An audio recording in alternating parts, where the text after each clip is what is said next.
안녕하세요. 내일이 내 생일인 여성입니다.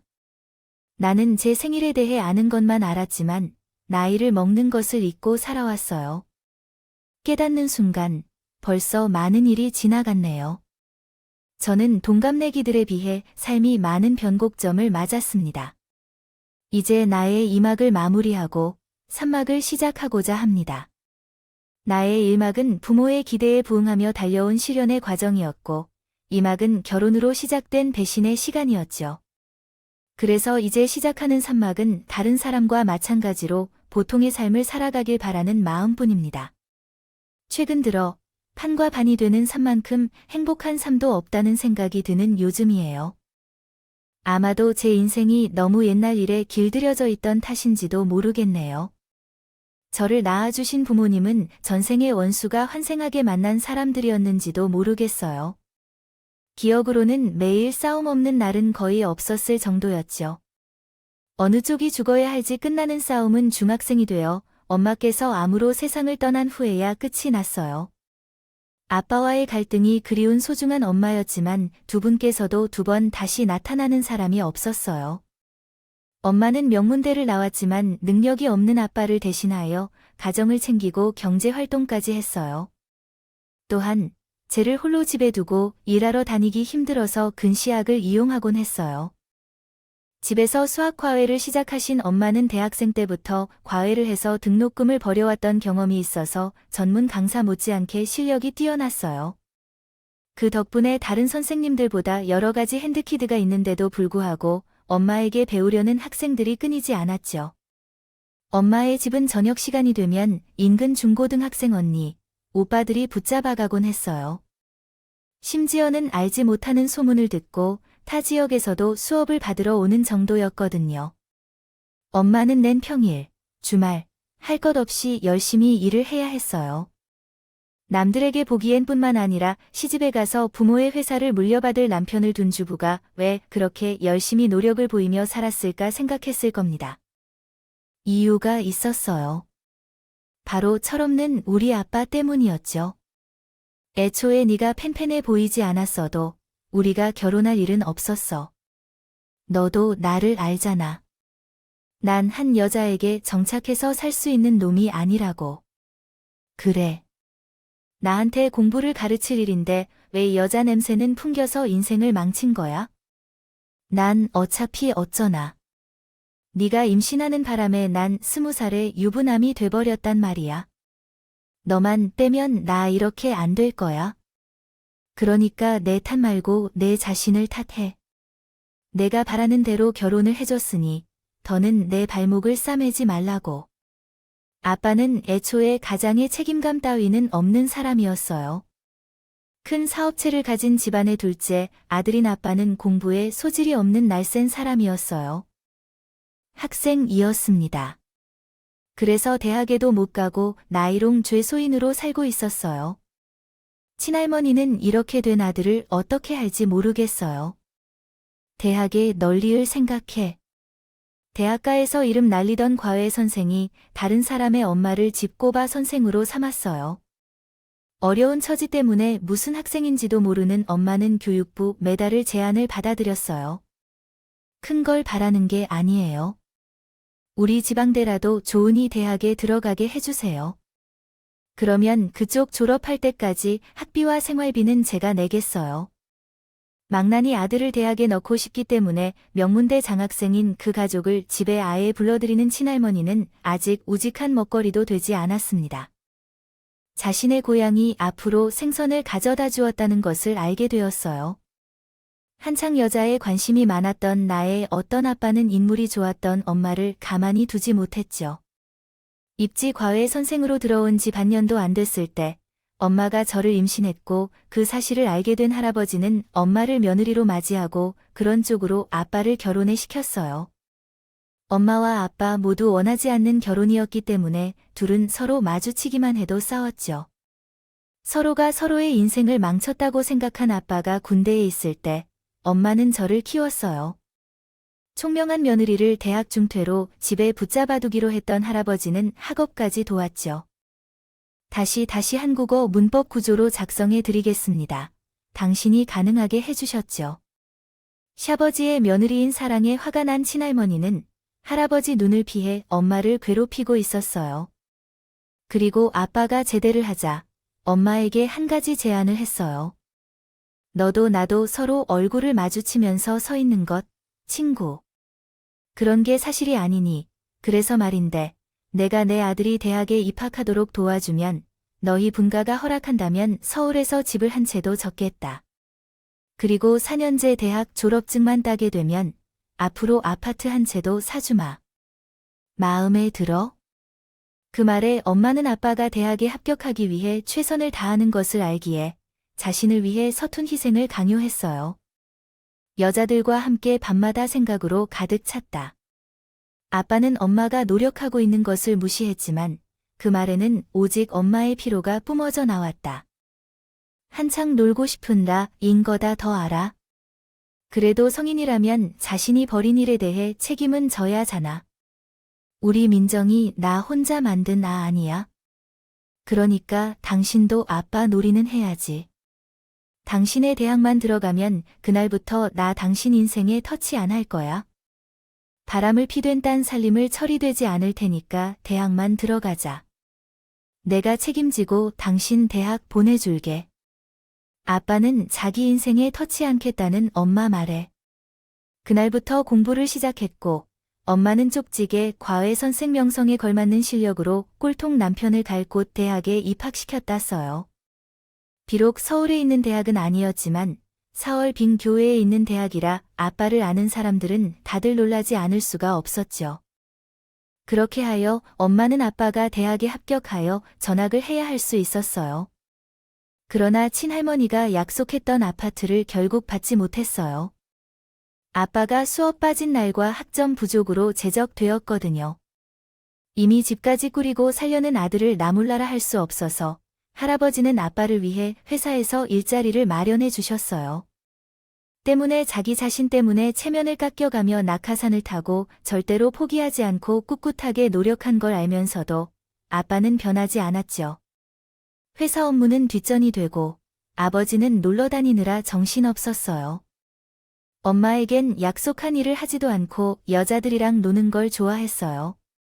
사람들이 밥만 먹고 사는 것을 가끔은 라면도 먹고 빵도 먹는 것을 말하면서 내가 나와 결혼했다고 해서 내 라이프 스타일까지 관여할 생각은 하지 않았으면 좋겠어요. 정이 억울하다고 느껴진다면 너도 남자를 만나 다녀도 괜찮아요. 잘못했다고 무릎 꿇고 싹싹 빌어도 모자랄 판에 아빠는 뻔뻔하게 엄마의 자존심을 상처 주고 얻는 그런 날이 오면서 더 이상 아빠에게 기대할 수 없게 되었어요. 그런데도 왜 그렇게 되었냐고 하면 그 이유는 저 때문이었어요. 당시 엄마는 병원에서 이미 취향부 판정을 받은 상태로 몸 상태가 매우 좋지 않았기 때문에 언제 목숨이 끊어질지 모른다는 상황이었어요. 기적이 일어나지 않는 한 1년 동안 버틸 수 없을 만큼 힘들었죠. 그러므로 변함없는 사람이지만 그래도 제 곁에 아빠를 붙잡아 두려고 했어요. 안간힘을 써서 참았던 것이었어요. 그렇게 무책임하고 창피스럽다도 모르는 아빠는 필요 없었어요. 말이에요. 엄마는 아빠에게 자신의 상태를 솔직히 밝히고 운 보명을 했어요. 나 죽는 것을 무기로 구찌하게 당신을 협박할 생각은 없어. 생각 같아서는 암에 걸린 것도 당신에게 비밀로 하고 싶지만 우리 민족 때문에 할 수 없이 하는 거야. 당신과 나는 이미 오래전부터 깨진 사이지만 민정상 아니잖아. 부탁이야. 우리 민정이만큼은 제대로 키워줘야 하고 적어도 아이에게는 추잡한 모습을 보이지 않아야 한다는 말이야. 그 정도는 해줄 수 있지. 죽음이 다가오는 앞에서 아빠는 마지못해 약속을 했어요. 하지만 3개월 뒤 엄마가 세상을 떠나자 아빠는 기다렸다는 듯이 집에 여자를 들였고 1년도 채 안 돼 제안을 했어요. 새엄마는 정말 나쁜 여자였어요. 할머니와 할아버지 앞에서는 세상에서 둘도 없는 모범적인 모습을 보여주었지만 자로 나서 둘만 있는 데는 완전히 180도 달라졌어요. 자신이 짠 계획에서 조금만 어긋나도 잠도 못 이루게 하고 괴롭혔어요. 용돈도 다 끊고 제 일거수일투족을 감시하며 피를 말리는 말로는 훈육이라고 했지만 실제로는 괴롭힘 이상도 이하도 아니었죠. 저는 이런 상황에서 살 수 없어서 아빠와 친할머니에게 토로했지만 소용이 없었어요. 약은 새엄마가 평소에 얼마나 약을 쳐놨는지 아무도 제 말을 믿어주지 않았거든요. 엄마는 제가 부족한 뜻이에요. 우리 민정이 밖에서 손가락질 받지 않도록 재단에 노력한 건데 애가 그 마음을 받아주질 않네요. 눈물까지 짜가며 연기를 하는데 정말 미치겠고 팔딱 되겠어요.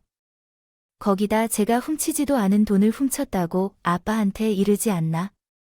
나한텐 연락도 안 해놓곤 가정 모임도 빠지고 나쁜 친구들이랑 놀러나 같아 고거짓말을 하지 않나? 집안에서 저를 도려내려고 온갖 평학제를 해댔어요. 그러다가 저랑 말다툼이 있었는데 제 성질을 못 이겨 스스로 집안 살림을 던지고 그 바람에 손을 다쳐버렸어요. 놓아버리고 마침 퇴근 중이던 아빠에게 뛰어가 울면서 제가 자살하겠다고 협박하며 거짓말을 한 적이 있어요. 전에는 결코 아니라고 억울하다고 반박했지만 아빠는 제 말을 듣지 않고 뺨을 치더군요. 너 같은 사람은 태어나지 말아야 했어. 너 때문에 네 엄마는 얼마나 고생하고 힘든 삶을 살아야 했는지. 하지만 이제는 새엄마까지 괴롭힌다며 차라리 집을 나가고 싶다고 하더라고요. 아빠는 드디어 본심을 토로했어요. 넌 여자라서 내가 당신의 인생을 망쳤다고 생각했었어. 라고 말이에요.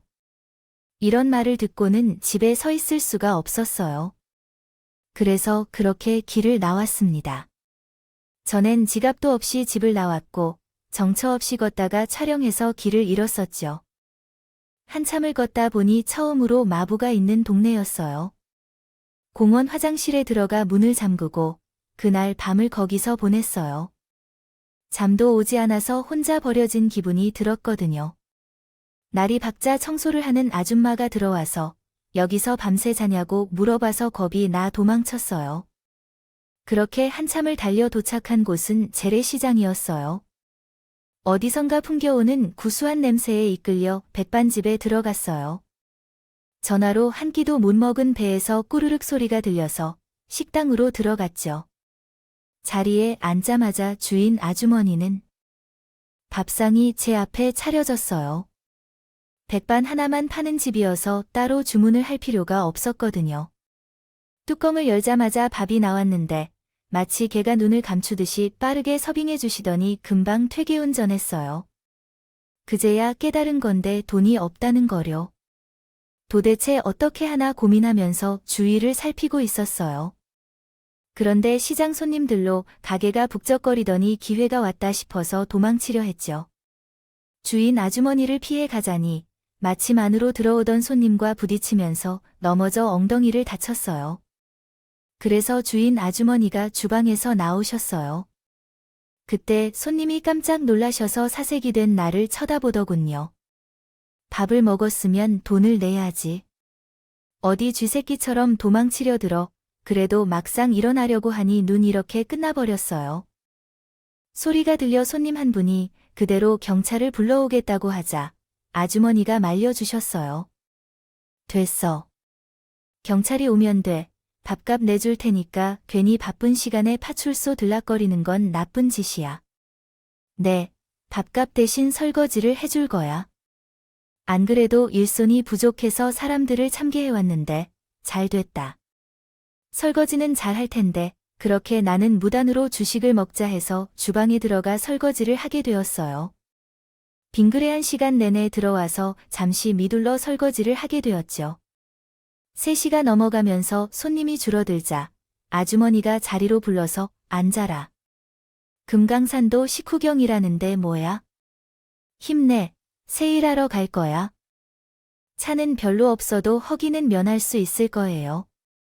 말은 그렇게 하셨지만 테이블 위에는 먹음직스러운 갈비찜도 있더라고요. 평소에 먹던 것과는 달리 새빨간 게의 매콤한 매운 칼에서 밥도둑이 따로 없었어요. 메뉴를 넘는 거야? 단골 일한테만 가끔 해주는 건데 다들 잘 먹더라. 네 입맛에도 많이 맞고 돈도 안 내고 망치지 않게 해주는 걸 채택해. 아주머니는 단골용 갈비찜까지 해주셔서 다정하게 대해주셨어요. 먼 사연이 있어서 집을 나왔는지는 모르겠지만 갈 곳 없으면 여기서 지내라. 세상에 얼마나. 휴, 근데 혼자 그러고 다녀. 가게 안쪽에 나 자는 방 있으니 거기서 같이 지내자. 언제든 집에 돌아가고 싶을 때 말하고 이해하실 거예요. 엄마께서 돌아가신 후 처음으로 받아본 친절한 순간이 크게 인상 깊었어요. 그래서 같은 눈물을 흘리며 매콤한 돼지갈비찜을 먹고서 우연히 만나게 된 아주머니와 나의 동거가 시작되었어요. 지금까지도 계속되고 있어요. 아주 많은 사람들과 함께 그 가게에서 살게 되기 전에 식당에서 일하는 동안 아주머니와 아주 가까운 친딸처럼 지내게 되었거든요. 아주머니는 가난한 부모님에게 데려가실 때 부잣집 아들이 생겨서 치를 쓰고 나왔어요. 그 집에서 아들을 낳고 아들이 6살이 되기 전에 집에서 나가라고 하셔서 방황했지요. 능감이 모자라서 그 집에 두고 나들이를 해보면서 몇 번이나 찾아가서는 그 집에서는 아들의 얼굴조차 보여주지 않고 매질을 당하고 원내 쫓겼어요. 그러던 중 언젠가 방문했더니 그 사이에 그 집이 이사를 가서 없어진 거예요. 그렇게 자식과 생별하게 된 이야기는 많이 있었죠. 이 집 저 집을 돌며 식당에서 일을 하다가 현재의 가게를 차리실 때에는 자식을 보며 그리움을 자꾸 느낄 수밖에 없었죠. 어떻게 해도 인생은 사라지는 게 있으니까요. 한마는 나도 살면서 공부를 더 하고 싶으면 학교에 보내주시길 바랬어요. 고등학교도 졸업을 못한 제가 불쌍해 보였는지 아주머님이 종종 그런 얘기를 하셨죠. 하지만 맨몸으로 들어와서 어녀 사는 것도 미안한데 그럴 수는 없었어요. 그래서 원래 공부에는 소질이 없었다고 들러져서 되었죠. 아주머니는 그동안 몸을 생각 않고 힘들게 일하고 살아와서 온몸이 종합병원 수준이어요. 밤마다 끙끙거리시고 되시는 약도 많았어요. 하지만 연세가 되실수록 상태는 점점 악화되어서 언제부터인가 손마디가 아파져서 젓가락질도 힘들 정도가 되었죠. 그래서 가게 일을 나한테 맡기고 좀 쉬라고 했어요. 늦지막이 얻은 딸 덕분에 60줄에 벌써 뒷방 늙은이가 됐구나라고 미안한 마음에 장난처럼 이런 말씀을 하시는데 제 마음이 다 짠하더라고요. 그 사이 가게 장사가 손에 익어 자신감이 생긴 전에는 아주머니의 특제 매운 갈비찜을 정식 메뉴에 추가하여 판매하기 시작했습니다. 처음에는 1차 매운맛에 빠져들어 이런 사람들이 모여들었고 결국 가게를 확장하여 본격적으로 매운 갈비찜을 판매하기 시작했습니다. 혼자서는 힘이 붙여서 주방과 홀 직원들을 여러 명 고용하게 되었습니다. 그러던 중 아주머니가 아픈 몸을 이끌고 와서 무언가 도와드릴 수 있냐고 하셔서 카운터를 맡아주게 되었습니다. 그렇게 맛집으로 소문난 우리 가게는 일반 손님들은 물론 인근 대학에 다니는 대학생들도 자주 찾아왔습니다. 그 중에는 대학 졸업을 앞두고 공무원 시험을 준비하는 채 남편도 있는 손님도 있었습니다. 남편이 주머니가 가벼워서 메인 메뉴인 갈비찜을 먹지 못했습니다. 그래서 내일 백반 정식을 먹고 싶어 했어요. 그 모습이 안타깝더라고요.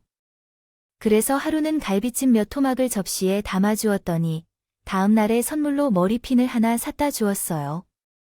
길거리에서 파는 싸구려지만 그쪽에 어울릴 것 같아 하나 구입했어요. 수줍게 머리핀을 건네고는 도망치듯 가게를 빠져나가는 남편을 보니 자꾸 숨이 차였어요. 안 그래도 눈길이 갔던 사람이었는데 선물까지 받으니 왜 그렇게 안 해요. 그런데 아주머니는 남편이 마음에 안 들었던 모양이었어요. 저 남자, 틀렸어요, 라는 눈빛을 번쩍 보내며 은큼한 크롱이 가득 놈 같다. 괜히 노랫말을 따라서 얼리 생각 말어요. 나의 짝은 내가 만날 수 있는 최고로 남자일 거라고 생각했는데 결혼 전까지는 남자들이 그저 구해주기만 한다고 생각했어요. 그때 더 깊이 생각했어야 했는데 사람의 마음이 어느 정도 그럴 수 있나요? 연민으로 시작한 남편에 대한 마음은 남편의 끈질긴 애정으로 사랑으로 변하게 되었고 1년 넘게 연애를 한 후 결국 결혼하게 된 것이죠. 그 당시 남편은 몇 년째 공무원 시험에 떨어져 백수 상태였지만 이 점은 전혀 문제가 되지 않았어요. 제가 부모 없이 사는 것을 고려할 때 오히려 적극적이지 못한 남자보다 남편을 만나는 것이 나을 것 같았어요. 그래서 결국 남편과 결혼을 결심했죠. 물론 처음에는 어머니가 반대했습니다. 너는 어디로 향하고 있는지 모르겠지만 결혼은 그렇게 가볍게 하지 않아야 해. 미래에 후회하게 될 수 있으니 부디 신중히 생각해. 엄마 멀쩡한 집에서 나 같은 사람을 며느리로 맞아들일 줄 알겠어? 부모에게는 버림받고 고등학교도 못 다녀온 나를 다른 사람과의 결혼으로 인해 구제하겠니? 남자는 아무런 가진 것도 없고 직장도 없지만 그래서 더 내가 절실하고 살 수 있는 사람이라고 생각하고 있어. 그러니 이 사람을 받아들여 줄 수 있을까? 다만 한 가지만 약속해줘. 남편과 시댁 사이에 나를 괴롭힐 이야기는 하지 말아줘. 현재는 그 조그만 척해도 미래를 위해서는 그런 일로 책망해야 할 수도 있어. 이부지의 말대로. 알겠어요. 남편과 저는 아주머니의 친딸이 아니라는 사실을 몰랐어요. 시기가 되면 모든 것을 밝히기로 생각하고 있었는데 아주머니는 그런 말은 하지 말라고 하셨어요. 그래서 그렇게 했어요. 그래서 결국 저는 남편과 결혼했죠. 결혼 조건으로 많은 것을 가지고 살기로 했던 터라 신혼집을 구할 필요도 없이 우리 집에 남편이 들어와 살게 되었어요. 어차피 남편은 직업도 없었기 때문에 신혼집을 구할 수 있는 처지도 아니어서 처가살이를 반대하는 입장이 아니었어요. 거기다가 시댁이 너무 가난해서 아들 하나를 시집 보내는데도 10원 한 장을 붙일 여유가 없었어요. 그래서 시댁에서도 말을 못했고요. 결혼 후 남편은 저를 도와 가게 일을 시작했어요. 단골 손님들은 남편을 보고 천생의 나라를 구한 것 같아서 칭찬을 받았어요. 제가 더 많은 식구들까지 먹여 살리고 있으니 왜 안 그렇게 쓰세요? 그래서인지 시어머니는 그렇고 지인들도 저에게는 항상 고마움을 표해 주시는데 제 발로 걸어 들어온 복덩이인가 봐요. 빈말인지는 모르겠지만 듣기에는 좋더라고요. 매운 갈비찜이 대박으로 손님이 많아져 근처에 분점을 내기로 결정했어요. 가게 2개를 동시에 관리하기 어려워서 분점은 남편이 점장으로 있기로 했어요. 그러나 어느 날 남편이 이렇. 어차피 사람들을 꺼내 동생들 쓰면 어떨까 하는데 자긴 어때? 다른 사람의 손을 타보는 게 좋을 건 없잖아. 가족끼리면 믿을 수도 있고 아무래도 다른 사람보다는 나을 것 같아. 그 말이 틀린 것 같진 않았어요. 어차피 집에서 놀고 있는 동생과 신우를 데려다 주면 시댁 살림에도 도움이 되고 나중에라도 그들이 자립하는데 도움이 될 것 같았거든요. 그래서 그러라고 했죠. 하지만 어머니의 생각은 달랐어요. 글쎄다. 내 생각에는 오히려 다른 사람을 돌보는 게 더 좋을 것 같구나. 처음에는 내 가족들을 위해서라고 하는 것이 중국의 가족과 서로 간의 면상과 관계만 불편해질 수 있거든. 어려운 네가 알아서 할 거겠지만, 엄마가 솔직히 걱정이 된다. 제가 찜찜한 마음이 없었기 때문에 그냥 허락했어요. 남편이 한번 해보겠다고 하더라도 힘을 실어주는 쪽이 낫겠다 싶어서 마지못해 허락했어요. 결국 매상이 잘 나와서 다행이었죠. 그래서 순풍의 도움을 받아 장사도 잘 되고 별 큰 문제 없이 흘러갔는데 어느 순간부터 분점의 매출이 갑자기 줄어들기 시작했어요. 불시에 가면 내일 가게에는 손님들로 북적이는데 매출은 오히려 줄어들었어요. 또 본점과 분점에서 넣어주는 고기 양이 참과 다를 바가 없다는 것이 웃긴 거였어요. 결국 이 모든 일은 마치 누군가가 금고에 손을 댄 것처럼 이상하게 흘러갔어요. 그리고 그 범인은 바로 제 남편이었어요. 그래서 참지 못하고 남편에게 한 소리를 했더니 남편이 그게 그렇지 뭐예요. 자, 걔 그동안 자기에게 말하지 못했던 게 하나 있는데 실은 우리 집에 빚이가 좀 있어서 그동안 엄마가 내 뒷바라지를 하면서 여기저기서 통일을 좀 끌어다 쓸 때나 봐. 다른 것도 아니고 내 학비란 곳이 뒷바라지 하면서 쓴 돈인데 내가 어떻게 모른 척하겠어? 당신에게 미리 말하지 못한 건 미안해. 처가에 어녀 사는 주제에 빚까지 있는 걸 말을 차마 못하겠더라. 그래서 말이야, 내가 정말 열심히 일할 테니까 입이 껄끄러운 만큼 도움 좀 주면 안 될까요? 부탁이야.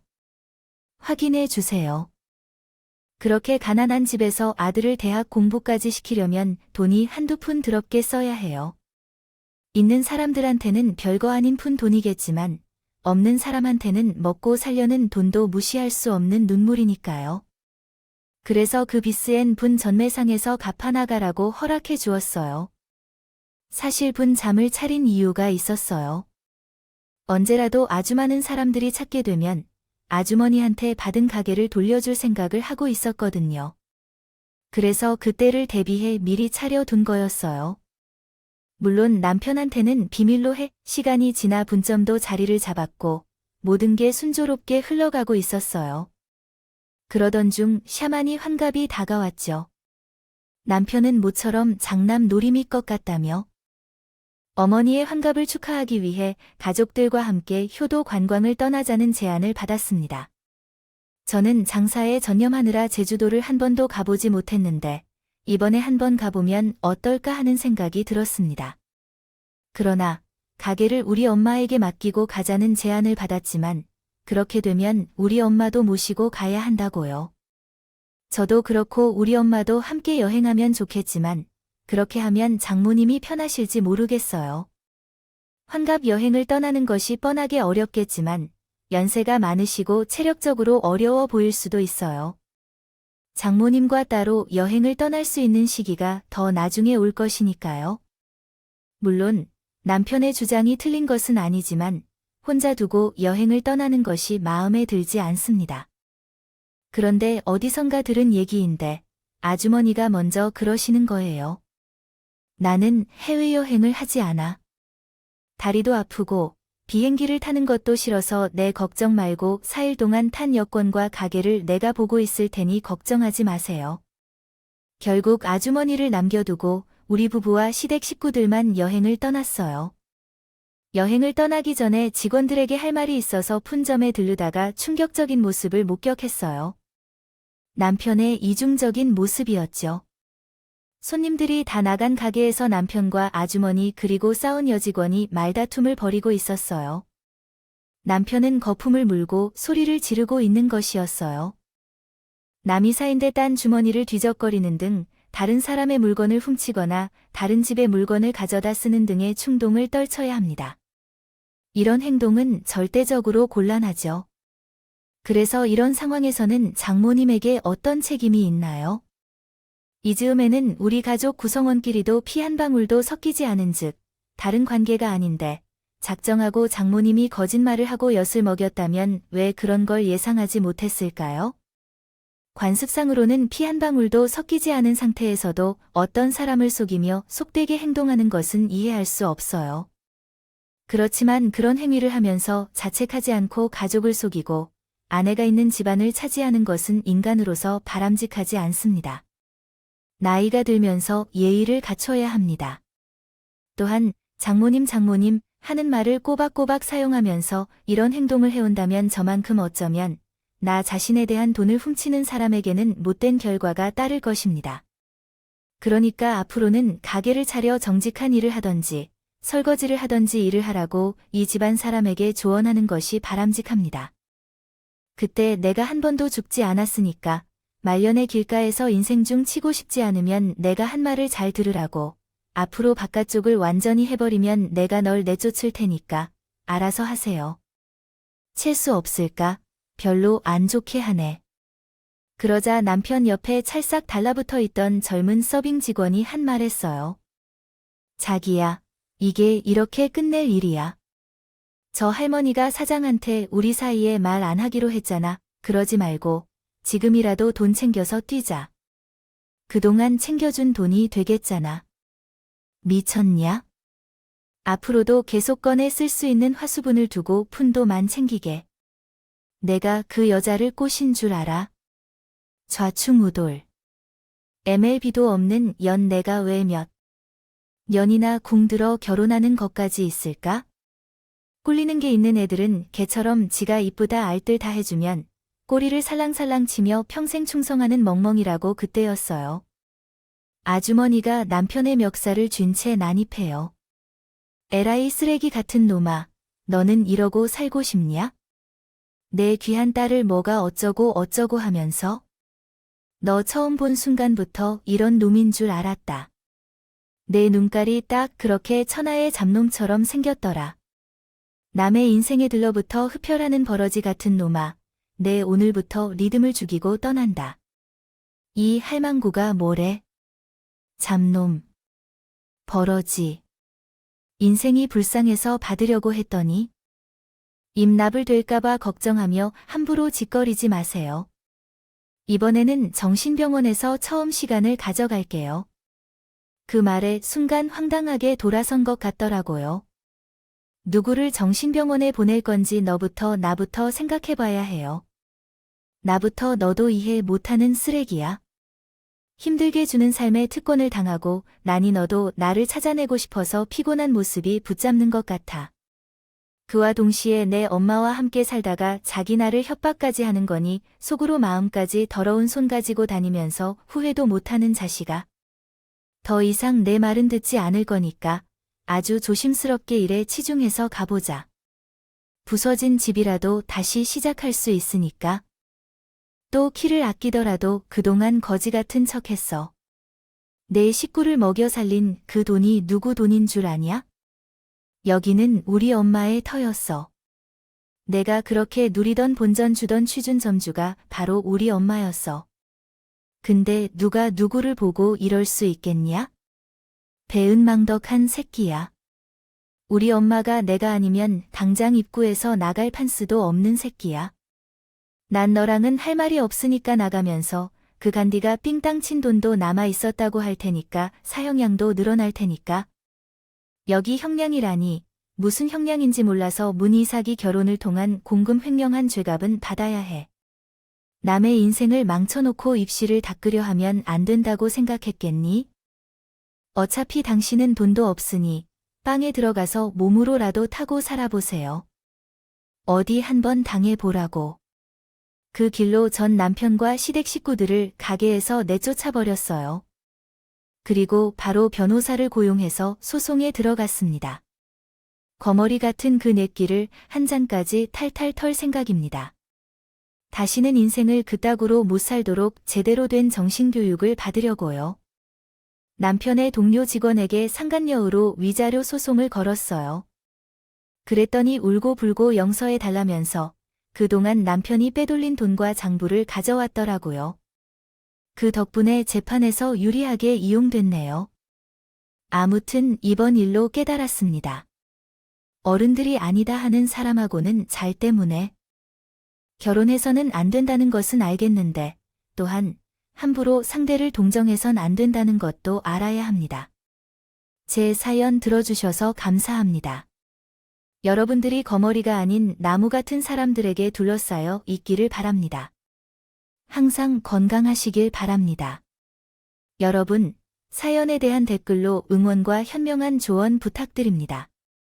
좋아요와 구독은 저에게 큰 힘이 됩니다. 오늘도 조언으로 가득한 하루를 보내길 바랍니다.